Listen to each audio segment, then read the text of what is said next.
Imagine finding a family brutally attacked, blood pooling on the floor, but instead of frantically calling for help, he light a cigarette, calmly sit down, and wait. This unsettling calm was the reaction of 20-year-old Henri van Breda, who in the aftermath of a gruesome axe attack on his family, delayed calling for help for nearly 3 hours.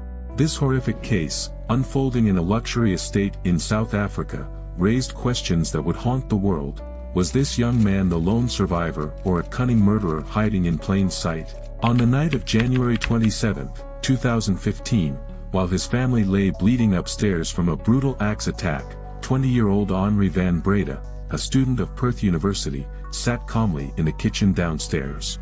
He lit up his first cigarette and tried to call his girlfriend, but she didn't answer his call. After finishing the cigarette, he Googled the emergency numbers that would fetch his family urgent medical assistance, despite the fact that the telephone number for the residential doctor was on the fridge barely meters away. Henri later told the court he had tried twice to call for help but couldn't get through. Eventually, he collapsed in the hallway and lost consciousness. According to him, he gained consciousness after 3 hours and phoned for help. While on the phone to the emergency dispatch responder on the morning of January 27, 2015, he asked for multiple ambulances to attend at 12 Dosk Street in the gated community of South Africa. However, for 5 long minutes of a half-hour emergency call, Van Breda simply talked about the location of the home. He was so calm and unpanicked the dispatcher thought the call might be a prank. He made no mention of the fact that an intruder had broken into his family home in the middle of the night and axed his family to death, nor immediately said that his younger sister Marley might have also survived. But this was his sworn testimony in what would be a shocking and enthralling 66-day trial, in which Van Breda became the accused triple murderer of his 55-year-old mother, Teresa, his 54-year-old father, Martin, and his 22-year-old brother, Rudy, as well as attempting to murder 16-year-old Marley. On the morning of January 27, 2015, a chilling discovery awaited investigators inside the Van Breda family's upscale home. The ground floor appeared strangely undisturbed, with a handbag full of cash, a laptop, and a Monopoly game left untouched on the grand wooden table. But upstairs, a horrifying scene unfolded. Blood flowed down the staircase, pooling at the top where 2 female bodies lay, while 2 male victims were found in a nearby bedroom. An axe, stained with blood, was lodged in the wall between the floors. Martin, Teresa, and Rudy were all pronounced dead at the scene, but 16-year-old Marley clung to life, despite suffering severe head wounds and a severed jugular vein. She was rushed to the hospital, where life-saving brain surgery and a week-long coma helped her survive. The world awaited her to awaken and reveal the details of that fateful night. Meanwhile, the only other survivor, Henri van Breda, began recounting his story to police. He described a quiet family evening spent watching a movie and having dinner together. Later, he and Rudy went upstairs to sleep, but Henri couldn't fall asleep and watched a show on his laptop instead. At around 3 a.m., he heard noises from the bedroom and peeked through the bathroom door. He claimed to see a man in black, wearing a balaclava and gloves, attacking his brother Rudy with an axe.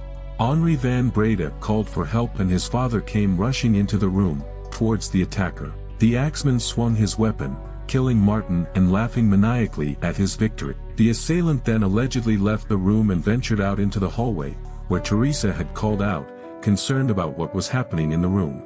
Out of sight from Henri van Breda, the intruder supposedly attacked his mother and sister. With everyone else incapacitated, the attacker came back in for the cowering man still in the bathroom. Summoning his strength, Henri said he fought back against the attacker, managing to take the bloodied axe. Although wounded, he claimed he gained the upper hand, forcing the intruder to flee past the injured victims. In a desperate attempt to stop him, Henri threw the axe at the assailant, but it missed and lodged into the wall. Downstairs the assailant joined a second, unseen intruder, who Van Breda claimed to have only heard speaking in Afrikaans, and the pair ran out of the back kitchen door into the night. News of the violent attack on this affluent family, in their secure gated community, spread quickly, igniting shock across South Africa. As Marley slowly emerged from her coma, hopes were high that she would provide crucial details about the night's events. However, She was diagnosed with retrograde amnesia, leaving her unable to remember anything about the attack. The search for answers in the Van Breda family murders turned into a media frenzy. When Henri's emergency call was released, it grabbed headlines. As he described his family bleeding, listeners noted what sounded like a stifled laugh in his gruff voice. Everybody thought it was Henri who murdered his family. However, the evidence against him was mostly circumstantial, taking investigators almost 2 years to gather enough to charge him with 3 counts of murder, 1 of attempted murder, and 1 of defeating the ends of justice. Before the trial began, a request was made to allow it to be televised. Henri's attorney argued that cameras could unfairly influence the proceedings, especially since Henri struggled with a stutter when stressed, which could impact his testimony. After much debate, the High Court allowed cameras, and the trial was scheduled for April 4, 2017.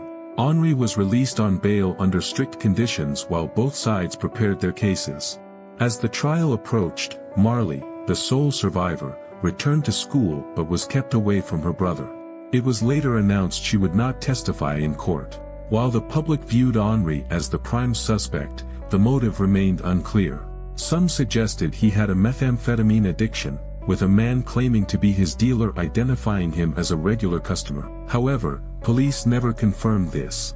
Others speculated that Henri feared losing access to his family's wealth. Van Breda described his family as close-knit with no enemies, which made the brutal attack on them all the more shocking. During cross-examination, Van Breda's responses were often cold and even mocking. When asked why his socks, though blood-splattered, had no footprints, he flatly replied, "Because I didn't step in blood." He claimed he fainted after the attacks, with his lawyers saying his injuries fit an epilepsy diagnosis from the previous year. One major question was why he left his sister Marley alive. If he was the attacker, he'd have likely made sure she wouldn't survive to testify. Adding to the doubts, no foreign DNA or fingerprints were found, contradicting Van Breda's story of an intruder. Blood spatter analysis showed gaps, like why Marley's blood wasn't on him or the axe. Van Breda suggested the intruder wore gloves, yet the axe had no prints at all. As his testimony continued, Van Breda's memory seemed inconsistent, leading the prosecution to question why he hadn't tried to help his family or why the attacker used an axe when a knife was nearby. His defense claimed his initial police statement was forced, hinting it was written with the view that he was a suspect, not a victim. Though cameras were allowed during the trial, the judge ordered them off during the viewing of crime scene photos. The violence in the images shocked onlookers. The stairwell where Teresa and Marley were found was drenched in blood, so thick it looked dark purple. When the bodies were moved, paramedics noted the blood flowed like a waterfall. The Van Breda family lived in Des Halles, a luxury estate known for its top-notch security, making the brutal attack on them seem even stranger. Security was a major focus in court. Gated communities like Des Halles offered residents a sense of safety, raising questions about how an intruder could access such a secure property, especially without bringing their own weapon. Prosecutors argued that the Van Breda home, located near the center of the estate, was an unlikely target compared to homes closer to the perimeter. The fact that somebody might have broken into the house and done this is not the part that court didn't believe. That's very possible, but if you look at these types of break-ins, they would normally use a different type of weapon. They'd bring their own weapons. One of the things the judge said is that the intruders had gone to a lot of effort to get access into that estate, yet they didn't bring their own weapons with them. The strength of the security was debated in court, and while the prosecutors attempted to show that no security breaches had been reported that evening, Van Breda's argument that an intruder penetrated the perimeter of the estate was nailed up by one single factor, which is that there had been an alarm sounded at 1:37 on the morning of January 27, 2015, roughly around the time that the attacks were thought to have been carried out. While Van Breda had suffered multiple wounds, Marianne Tijmensma, who took the stand during the final days of the trial, delivered a crushing blow to the defense's hopes of proving that Van Breda was innocent.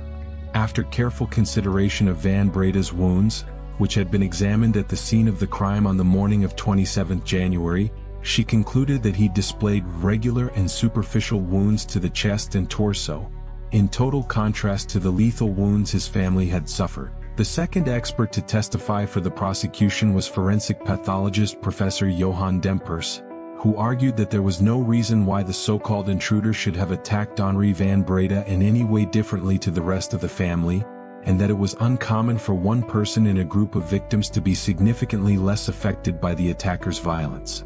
Professor Dempers seemed unconvinced that two cuts found on Henri van Breda's chest, which were almost perfectly perpendicular and equal in length and depth.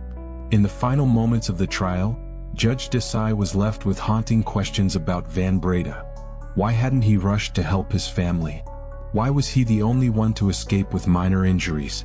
And why did he remain so emotionally distant throughout the trial? On May 28, 2018, Van Breda stood motionless as Desai declared him guilty of all charges. In a powerful statement, Desai described the attack as cold-blooded murder, accusing Van Breda of showing no remorse and displaying an almost unprecedented disregard for his own family. Sentencing was swift and severe. 3 life sentences for the murders of his father, mother, and brother, plus 15 years for the attempted murder of his sister Marley, and a year for obstructing justice. His girlfriend, who had supported him since the attack, broke down in tears as the sentence was read. Van Breda was also banned from owning a firearm under South African law. Despite his lawyer Bota's attempts to appeal, all bids were denied. Although South African law allows parole consideration after 25 years, Van Breda may spend the rest of his life in prison. As for his motive, it remains a dark mystery,